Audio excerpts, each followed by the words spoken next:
Okay, we're going to have an intro. I apologize. Welcome to the College Hockey Show.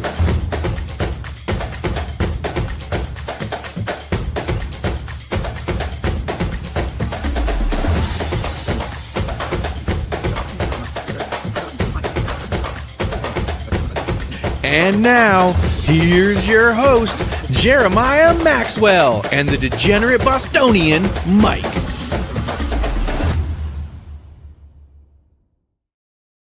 Hey, welcome to the College Hockey Show. Hey, we're trying this live on TikTok for the first time for the College Hockey Show. We are live on TikTok.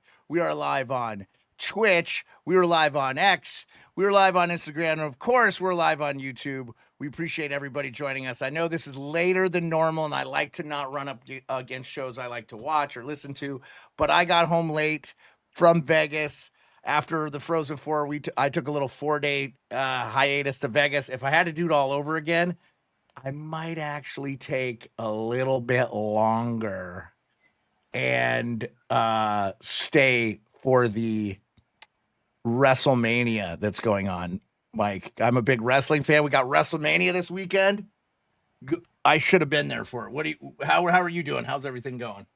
Everything's good here, man. It's one of those surreal things. You're like, man, this is my first Friday night where I'm not going to a hockey game. I don't know what to do. It's weird. Yeah, Sam. Oh, the dog. He's laying in the corner sleeping. Sam, I want to give him a little bit of a rest. He's a little stressed out. There's 5 of them. So and it's not Sam. We got to call him Kevin. We met our friend Kevin. It's good meeting you, man. Yeah. So and since you're here, Kevin, we can tell people. Look, we had our first fan meet us at was the Chicklets meet and greet that we went to. That we didn't really establish our own thing. We don't have that big of a fan base yet. But Sam met us. Did we show this already on the show? I think we did. I think we showed it on Friday. We did. Okay. Yeah, we did. And it's not Sam. It's Kevin. So Kevin joined us live. That's great meeting you, man. That was awesome. Appreciate you, Kevin. Anyway, hope everybody. Oh, we got people joining. Got some people joining on TikTok too. Appreciate everybody joining on TikTok. So we're talking the college hockey recap. Mike, Western Michigan wins. Did you think? I don't think there was a team that played better in the Frozen Four. They deserved it. They also had.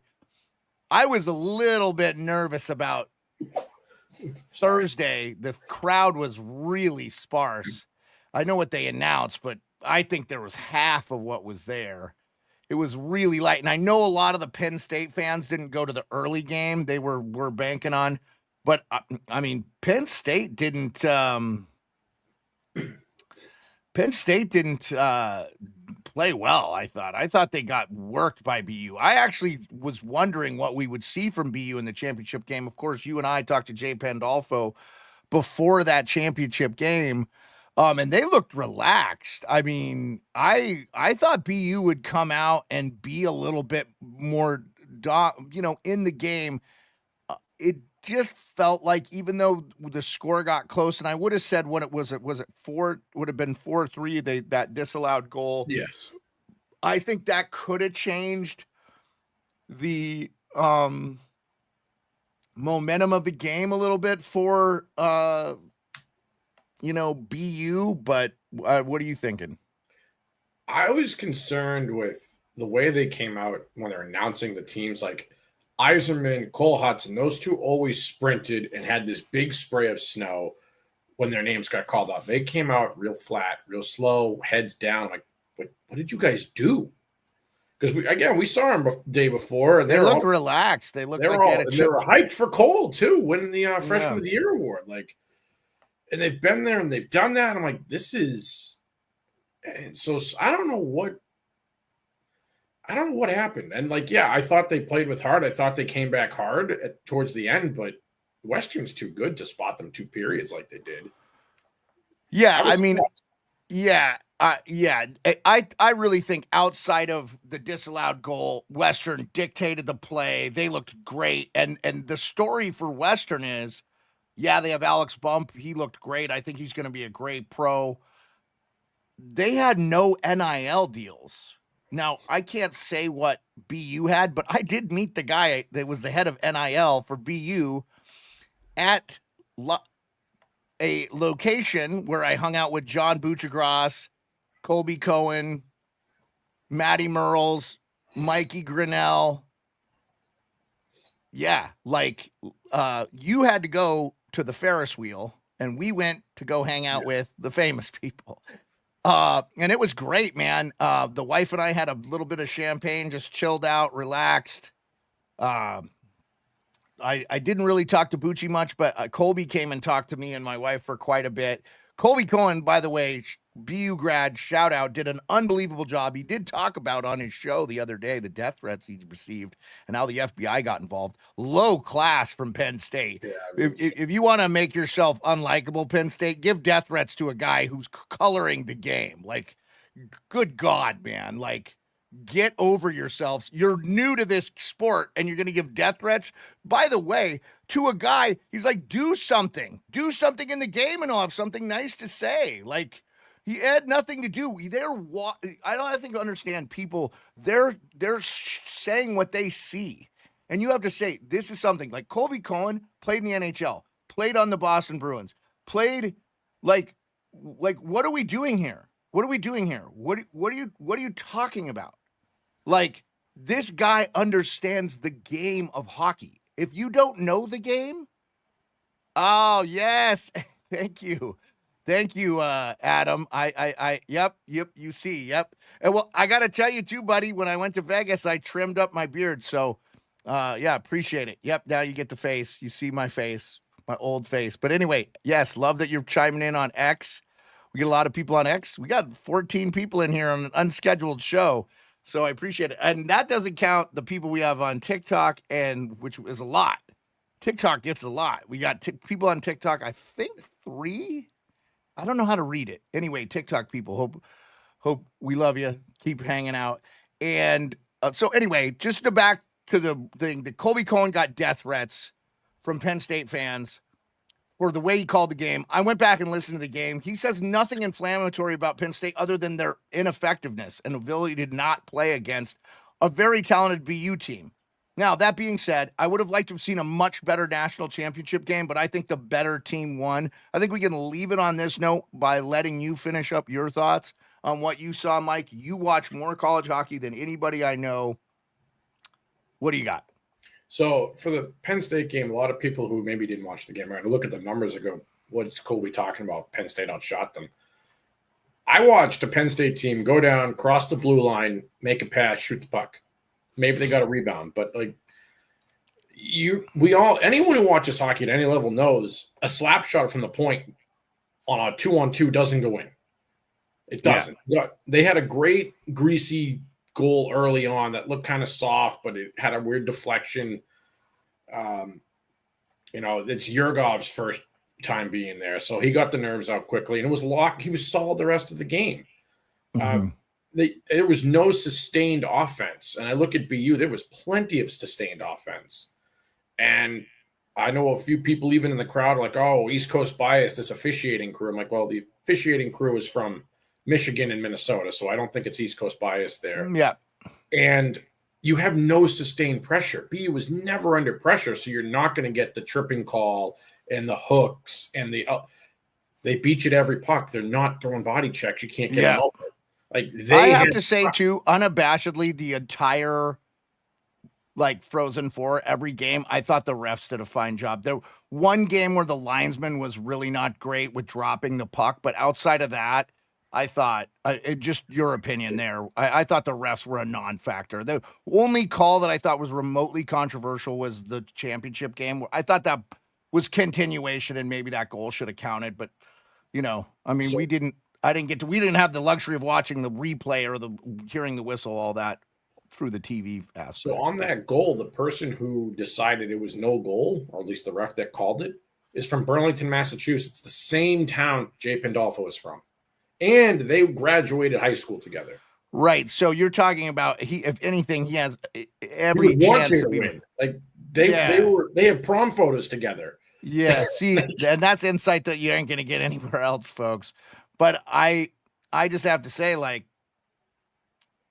it didn't. I don't really know that mattered. I thought once that. So just to kind of backtrack it to the Denver Western game, I felt like Denver was outplayed in that game handily. Yep. But they kept hanging around and they got what they wanted when it came to getting that second goal. I thought if Western Michigan had been able to get that third goal, we never would have seen overtime. Obviously, clearly the third goal was what won the game in double overtime. And that also kind of, I think, threw off like the whole Frozen Four thing. I don't know what the fix is. Maybe having the game on Sunday and having the other game like Friday. I don't know. It just feels like next year, I don't think we're going to have the numbers problems in Vegas, though, by the way. No, I don't think so. So I think it'll be it's a destination. I think a lot more hockey fans will come. I felt like, Merles and G and Colby Armstrong on their show said they didn't run into as many like groups that were traveling, but those were RPI guys were at the Midwestern there. And obviously they showed up probably for Merles being an RPI guy and stuff. But, I met a lot of groups that, just when we were going to breakfast or here or there, we didn't eat at the right barbecue place, by the way. That's what I was told too. Yeah. We didn't eat at the right. It was okay. I enjoyed it. I wasn't mad. I didn't hate it. So anyway, Chicklets did. It sounded like there was like an hour and a half wait for the barbecue place they ate. Anyway, before we move on, Neil had a little comment since we talked. He said also, he said, I hate seeing the team that beat my Huskies lay an egg in the Frozen Four against we are already beat. That's hockey. Also, fully expected Denver to pull off the OT after. Yep, we were kind of there. Yeah. But Neil, having been there in person watching it, it wasn't close, man. Like they did the whole weekend. Western Michigan dictated the play. They controlled the puck. They were the deeper team. They just kept rolling the lines, and they were dominating. So the rumor boys, and you broke the story to me, and I broke it to Chicklets. They did not show it on their thing, but they did show me talking about the little first period there.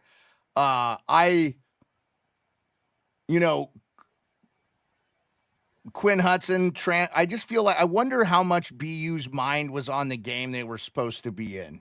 I feel like there's so much outside influence at this point. You've got Rizzo there. That was so cool to see Mike Ruzioni and get to talk to him. That was awesome. I know we talked a little bit of this last Friday, but just like, I wonder if that was I wonder if they could eliminate some of the outside noise. Now that these, are the guys going to sign next year if BU's in it again, which, I mean, dude. They reloaded nicely. Yeah. So why don't we get into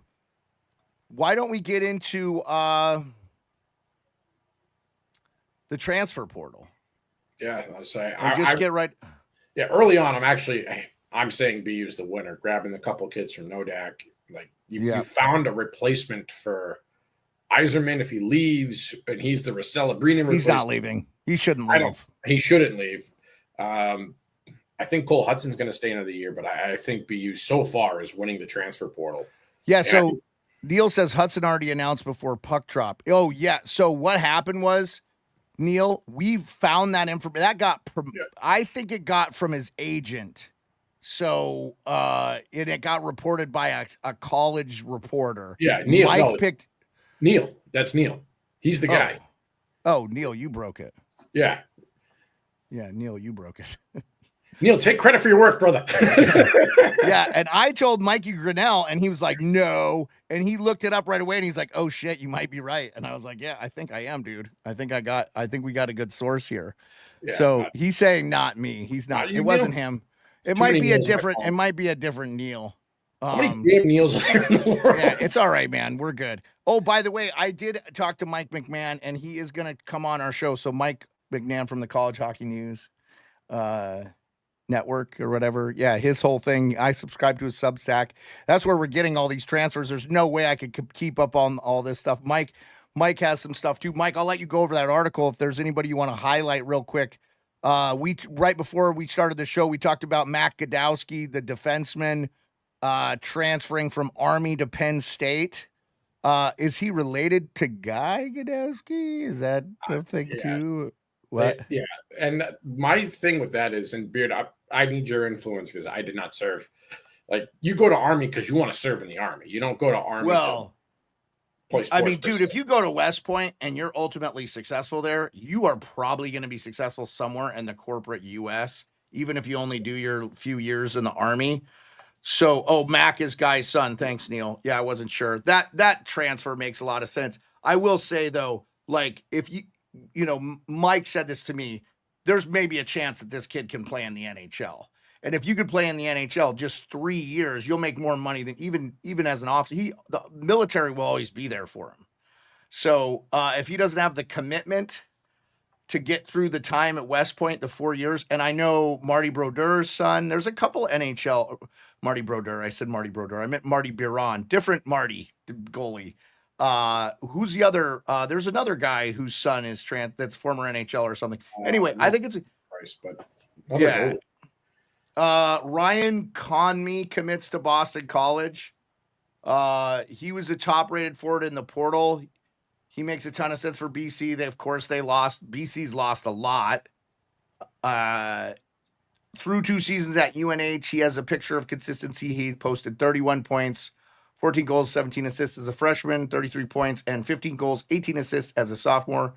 So he'll potentially have Jave Hagens as his center. Yet I think Hagens is going back to.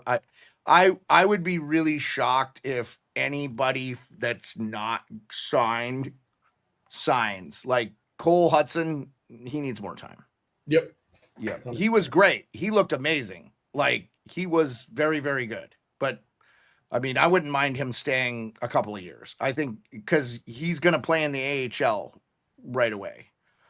By the way, if you didn't know, Quinn Hudson signing with Edmonton, he doesn't get to play with them in the playoffs or anything because he was undrafted. So he will not play for that team if you're curious on the NHL side. Okay, Austin May committed to Northeastern. May played a lot for Providence. Yeah, that's a really good pickup for the Huskies. Okay, yeah. This is all per Mike McMahon. He watched him play. He's a huge fan of his game. He quietly rated as one of the top defensemen in per 60 rates over the last 2 seasons. Northeastern has to fill Jackson Dorrington's role, and May can slide right into that.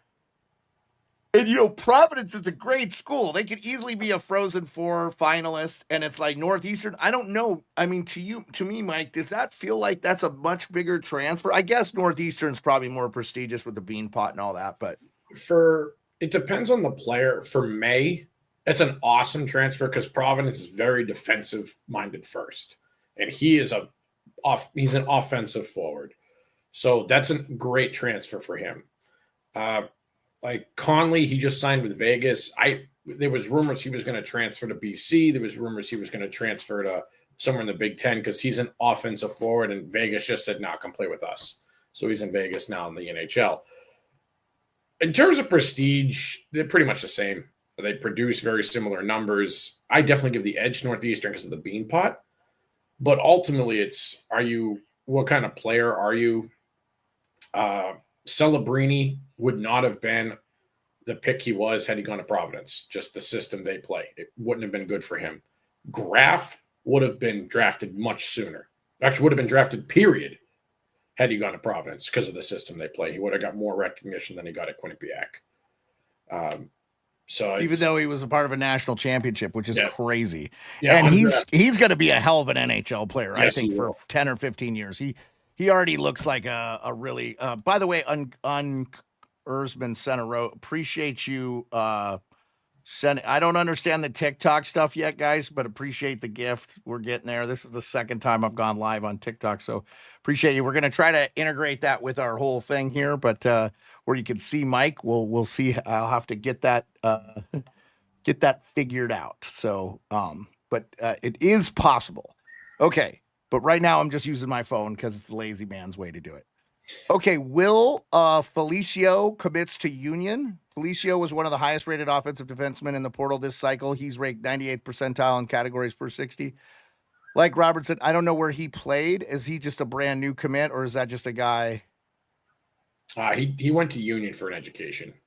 Right, but he's committing to Union. Yeah, but like he had other offers out there for bigger hockey schools, Okay. and he's choosing to go to Union. So you know what? Kudos to him, man. Like I'm never gonna fault a guy saying I want to go get my education, and he's using hockey as his tool to get there. Ethan Bono commits to RPI.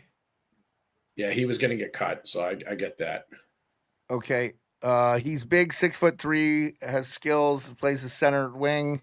Doesn't say where he played before. No. Ethan Strachey commits to Ohio State. Where did Strachey play? I don't know.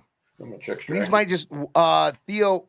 The Buckeyes graduated 2 defensemen. Theo Wahlberg entered the portal, and Damian Kafanga signed a pro deal, or Carfanga. Sorry. There will be plenty of opportunities for him. Okay, Jack Pasucci commits to Kinesis. Pasucci is one of the highest rated defensemen in the portal. He hasn't provided much offense in his time at UConn, but defensively he is 95th percentile. Even in the USHL, he was big, tough defenseman. He'll be difficult to play against in the AHA. So he's going to Kinesis. Jack Dalton committing to Bentley. Dalton appeared in 21 games for Maine this season. He's a well-rounded defenseman. He will be going to Bentley. That's so he left there, and people are going to go, "Why'd you leave Maine? They're significantly better than." You know, he's not getting playing time in Maine. Yeah. A lot of people don't realize. Yeah, a lot of people lose a lot of guys. Go ahead. Sorry. No, I was saying Maine isn't losing a lot of guys, especially on the back end, other than Holt. And so, do you want to be third pair, or do you want to be top pair? Yeah. Now you pick. Yeah. Van Uhas committed to Bemidji State. Beautiful Bemidji State in Minnesota. Uhas is a nice pickup. He was a development project for Merrimack this year, and he showed well in his time. He needs to get stronger. I'm sure he's addressing that in the offseason. I think big things are ahead. He had 114 points in his final 114 AJHL games in the 19 and 20-year-old seasons. So, Von Uhas committing to. He was fun to watch. I watched him, 10 or 11 times, just because that's the closest rink to me is Merrimack. I go to all their midweek games, and he played a lot in the midweek games, but he wouldn't Saturday nights when they're most crowded. So I'm curious is there a crowd factor? Yeah, he was just he have a stage fright or something. Yeah, it could be stage. I'm not ragging on him. He's a freshman that had a lot of promise, a little undersized, but had a lot of promise. So I'm rooting for him. Yeah. Appreciate everybody in TikTok, Dennison, everybody on X, everybody on. So I did Insta. Starkey is from Colorado College. So they just I'm curious if they're gonna have like a mass exit coming up. Ethan Strachey committing to Ohio State. That's a great great. I didn't say okay. Lawton goaltender Lawton Zocker committed to Northeastern. Northeastern had Cameron Whitehead size hole to fill in the crease, and Zocker is an excellent pickup. Northeastern just pumps out goalie after goalie. It's at this point comical. I don't know where he played. It says Northeastern had a Cameron Whitehead size hole to fill in the crease, and Zocker is an excellent pickup. He saved 0.3 GSA-X per 60 minutes last season, which is tied for the second best in the portal with Gibson, Homer, ASU to North Dakota, and Cameron Corpy, Michigan to Union. But I don't know where Lawton Zocker played before. Oh, Brown? Brown. Okay, thanks. It doesn't say here. Again, all this is for Mike McMahon. I subscribe to his Substack. I really recommend it. It's College Hockey News. Mike McMahon. It's called the Mike McMahon College Hockey Insider. I think he's probably the best reporter in college hockey, probably, more than likely. We're going to have Mike on. He's awesome. So, and by the way, too, we're over 1,600 subscribers. So appreciate getting there. I know this show has had a lot to do with it. So, yeah, Avi, Cole Hudson. We never said Cole Hudson was going anywhere. We didn't think that was happening. By the way, thanks for being with us, Avi. You are like our mainstay. So, okay. So, Patrick Berzins commits to St. Cloud State. And he was a Colorado guy, right? Yep. He's also a goalie. Some people that entered the portal. that haven't been picked up yet. Again, Minnesota State's defenseman Luke Ashton entered the portal. Ashton is a Columbus draft pick who has tremendous size, 6'6", and chipped in with some offense for the Mavericks last season. His best attributes are his defensive game, where he wins puck battles and does a good job of using his reach and size advantage. A guy that big, if he just gets his skating and size on, he's making the pros because people want Bohemus on the back end. So look for him to go to Merrimack and Lowell because he was in Boston earlier this week. Okay, that's interesting. Nice, Mike, with little insidey stuff. Well, Lake Superior. Oh, go ahead. Also know that Merrimack went out when they were scheduling the Minnesota State game because Minnesota State's coming to Andover, splitting with Lowell. Both of those teams sent scouts Thanks, Heart Blaze, to go kind of sniff through potential portal guys. So look for that. There is a connection between the CCHA and like typically the bottom six in Hockey East. So at Merrimack, Lowell, they were actually Lowell above expectations this year. Good on the Riverhawks. What's supposed to be a rebuild year, but look for him to appear at one of those two. As he said, he was in Boston. They are rivals, and teams very often double dip on their visits because they're only 20 minutes apart. For those that don't know, front door to front door of those campuses, 20 minutes with Boston traffic. I will add. All right. Okay. This is Ashton again, Luke Ashton. Yeah, we did the Minnesota State kid we just talked about. Yeah, and he hasn't picked up, but you say Merrimack is where you think you're going. Merrimack, Lowell, one of those is two. Is Dean Letourneau making a Merrimack move? I heard that from a lot of people at BC. A lot of staff members were saying because he's so many people know the Emmett brothers. One graduated this year from Boston College. He just signed as an undrafted player. His younger brother transferred. He went from 7th defenseman as a freshman at BC to a starting defenseman at Merrimack, and now is a 4th-round projection for this year's draft. Mm-hmm. And they played at the same junior team up at St. Mary's. I could see Dean going there. I do, and I actually think he'll flourish because there's a hell of a lot less pressure playing at Merrimack, number one. Yeah, he needs to grow. He needs to get bigger, stronger. He needs to grow his game in just about every aspect. I only have a couple more of these before we go down the Letourneau thing. Neil, I appreciate the question. Let's just talk about the last two guys that are entered the portal. Lake Superior State's defenseman Jackson Conrad and Colorado College's defenseman Brady Cleveland entered the portal. Cleveland's game isn't sexy, but it's effective. He's 6'5" defenseman who is one of the best overall defenders in the portal. He's extremely physical, wins battles, causes turnovers. Somebody will want him easily. Lake Superior's Jacob Conrad. Conrad is an underrated offensive defenseman. This past season, he had 10 points, six goals, 4 assists in 27 games. He played for Fairbanks in the NAHL. That's the junior league that plays for 3 seasons before Lake Superior State, and had 38 points, 4 goals, 34 assists in his final season. So he is entering the portal from Lake Superior. He's got a lot of ties to Ithaca, New York. And for those that don't know where Ithaca is, the Cornell Bears are right there. Yeah, that would be a great place for him. I'm missing some defensemen. So look for, if I'm placing bets, I'm putting him in Cornell. But remember, that is an extremely tough school to get into, too, right? It is. So they have to have some academics. Yeah. So, Avi. So that's it for the transfers. Was there anybody else you wanted to talk about transfer wise before we? For the sake of me being from Boston, Cole Spicer, everyone went from Duluth to Arizona State. Bruins fans be happy. Much better offensive system. So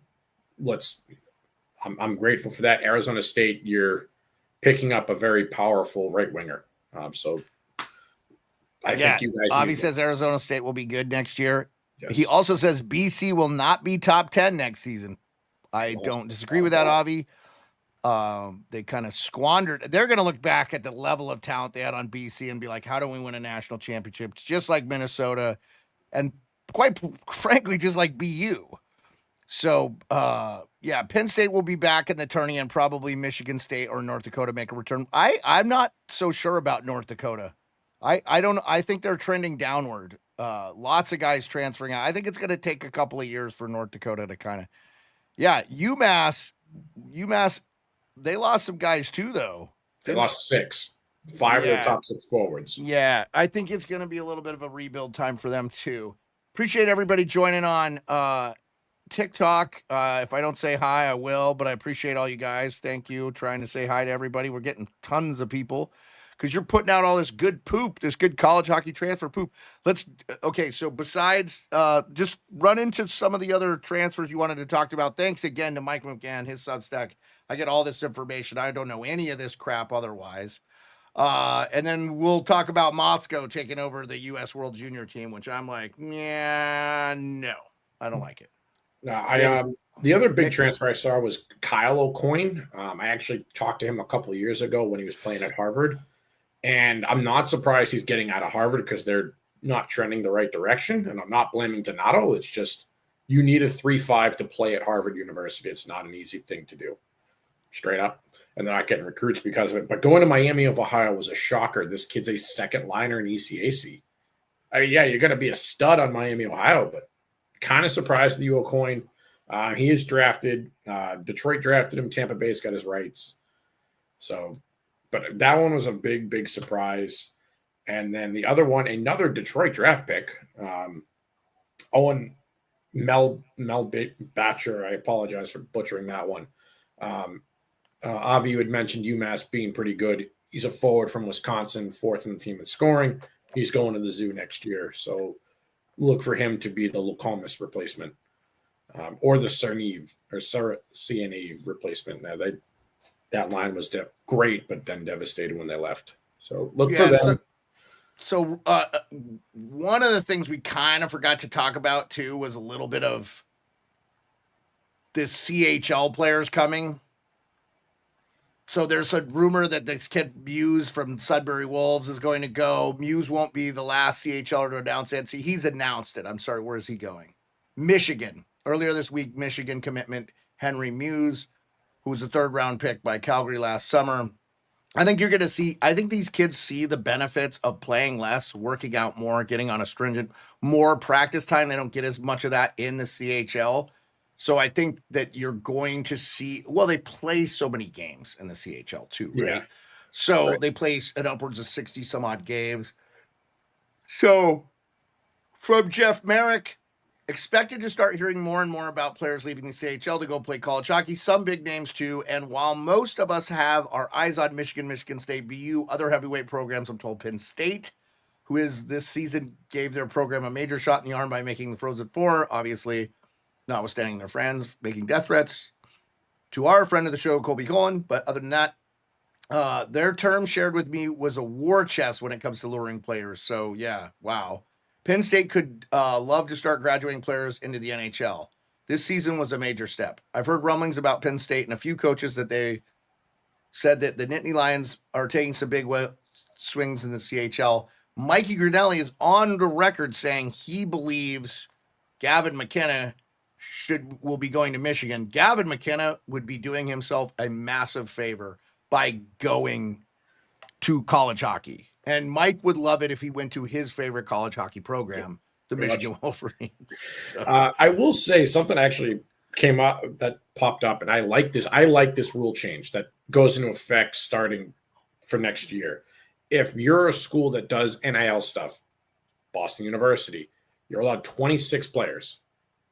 If you're a team that is not NIL, Western Michigan, you're allowed 28 plus 8 healthy scratches. So you're allowed more bodies, but you're taking the scholarship route versus the NIL route. So they are kind of trying to benefit you. Like, oh, you don't want to pay your players. We'll let you have more. So I think it's going to provide a little bit of balance, but also with all these kids still going in the portal. And now it's legal for, the Canadian juniors to come down and play college. Yeah, so there is some – I will say this, though. There is some precedent that Canadian kids cannot come down and get NIL deals. Yeah, I saw that. I think it's dumb. Yeah, so we're going to have to see how that may keep a lot of them in the CHL. And honestly, I think for their benefit, it's not good. And also understand, people that are listening, watching, American kids go play in the Canadian juniors. We have a ton of American – I mean, Biz played for – Saginaw, that's in Michigan. I grew up watching the Spokane Chiefs. That's in Spokane, Washington.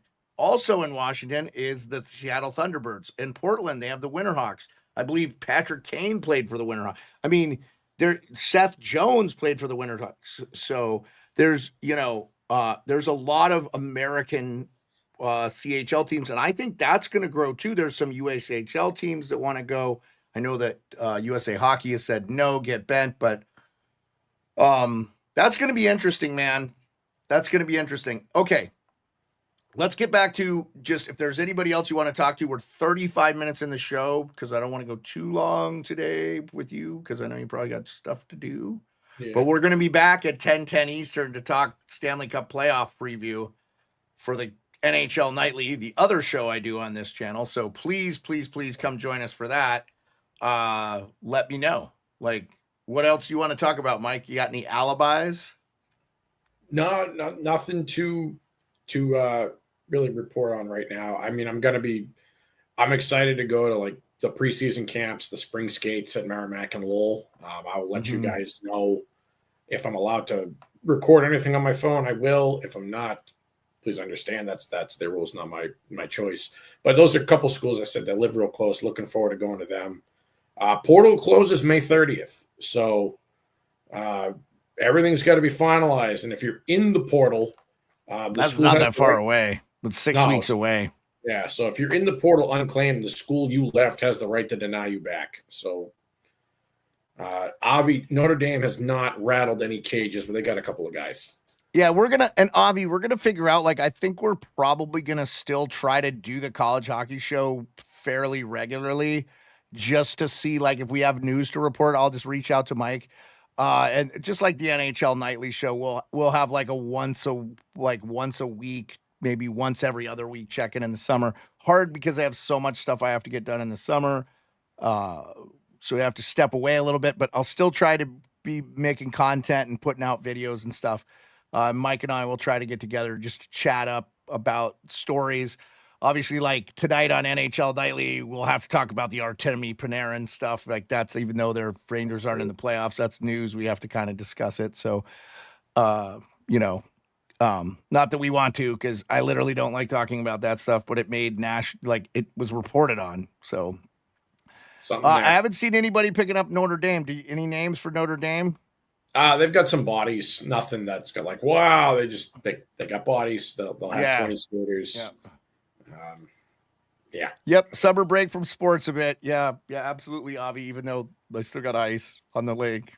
Do you really? Oh, that's awesome. Yeah. Yeah. We're going to talk about everything. So yeah, you can't skate on it, but, okay, Mike, anything else before we call it a day? And thank you everybody for showing up on TikTok and X and Instagram and YouTube. Of course, our diehard fans, Avi, none like you, and Neil and Sam and everybody. We appreciate you all coming to us live on a Friday at 3 p.m. Eastern. Normally we're a 2 p.m. Eastern show, but couldn't make it work today, guys. I just, we needed some rest after the long travel. Absolutely. So, I guess for announcements, I do want someone to join me at the border battle next year. That's UNH in Maine at the Whittemore. Let me know. Hoping one of you guys will come up. I'll be making trips to Yukon and Vermont. Those are the last two rinks I need to appear to in all of Hockey East. I've been to them, just not for a game.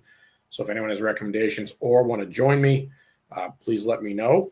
Other than that, if there's a school you would like me to go visit, drop it in as soon as possible so I can plan it. I can take the time off from work, and I'll go there because I like traveling. BU is hosting Michigan State. I think I'm trying to go to that. Avi, you and Mike are going to link up like at 7 games. You're not the fan. Merrimack's got Minnesota State, Michigan, and Quinnipiac. Yeah. It's going to be...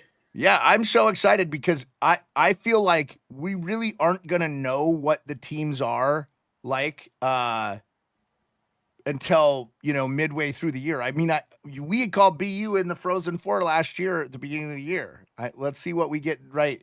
Right before we go, Neil says, late ad, but Cole Spice was a Minnesota Duluth for 1.5 seconds. He left the team for academic ineligibility, which, good God, how do you not make it to Minnesota Duluth?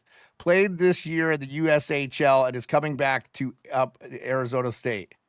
So, yeah, I don't know when the full schedules are released, Neil. So that one, NCHC always comes out first. They don't have any major TV deals. Look for them in August. Big Ten will release them without times also in August. Hockey East, because they have the NESN ESPN deal along with ECAC, they're early October, and it drives all of us batty. Yeah, because it takes that's way long. I thought the college hockey season started in September. It's like 2 weeks prior they start releasing dates. But Big Ten is traveling to Hockey East. Those conferences play each other this year. So the Big Ten will have dates for that. They just won't have times. And again, Hockey East and ECAC always last because of the ESPN contracts, but all the others should be August, and the rest are, or those two are mid to late September, like right as the season starts. Let's get TikTok a little look at Mike here. Everybody, there's Mike. What's up, TikTok? I don't know if you can see it. Anyway, appreciate you. Thank you, Ollie, everybody. Mike, I think that's good. I think that's the show. I think we'll probably get back together. We'll play it by ear. We'll just see something after the portal for sure. Yeah, let's see when the portal closes down. New news. Anyway, thank you, everybody. TheNick84, thanks for joining us as we are closing shop on Instagram. Everybody on TikTok, everybody on YouTube, everybody on Twitch, everybody on X. We appreciate you so much. For the College Hockey Show, I'm Jeremiah Maxwell. He is the Degenerate Bostonian. Mike. What's up, guys?